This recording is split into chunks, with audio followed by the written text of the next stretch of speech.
Nagdahil daw sa selos, hinabol ng saksak ng security guard ang lalaking katrabaho ng kanyang live-in partner sa Bonifacio Global City. May unang balita si Jomer Apresto. Kuha ang video na yan sa BGC sa Taguig City. Ang lalaki na nagtangkang manaksak sa video, isa raw security guard. Habang ang biktima naman, call center agent at katrabaho ng live-in partner ng suspect. Ayon sa pulisya, susunduin sana ng suspect ang kanyang live-in partner. Susurpresahin niya pa sana ito ng bulaklak. Pero nasurpresa daw ang suspect dahil magkasabay na lumabas ng elevator ang biktima at ang kanyang live-in partner na dati na niyang pinaghihinalaang may relasyon.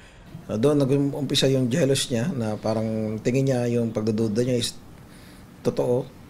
That's why nilabas niya na yung kutsilyo niya. So, luckily itong victim natin is nakatakbo, nakaiwas doon sa mga saksak na binigay ng suspect natin. Nakapasok naman sa labi ng isang gusali ang biktima at dito na nahuli ng dalawang gwardya ang suspect. Tinanong ko yung suspect natin, yun na nga is parang wala na daw spark yung relationship nila.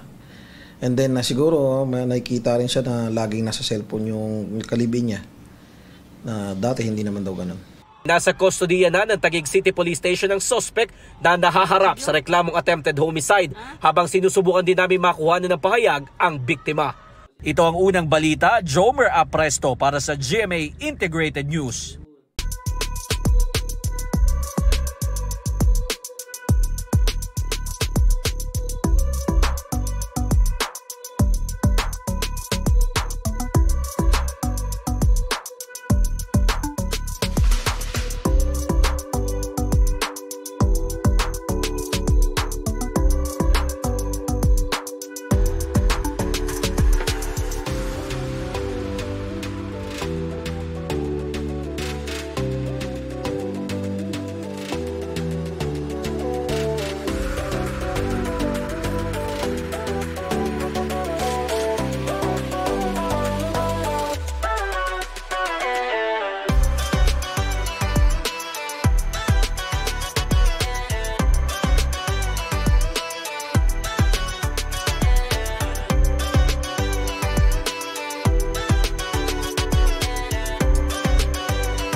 Kapuso, para laging una ka sa mga balita, bisitahin at mag-subscribe sa GMA Integrated News sa YouTube. Sa mga kapuso abroad, samahan nyo kami sa GMA Pinoy TV at sa www.gmanews.tv.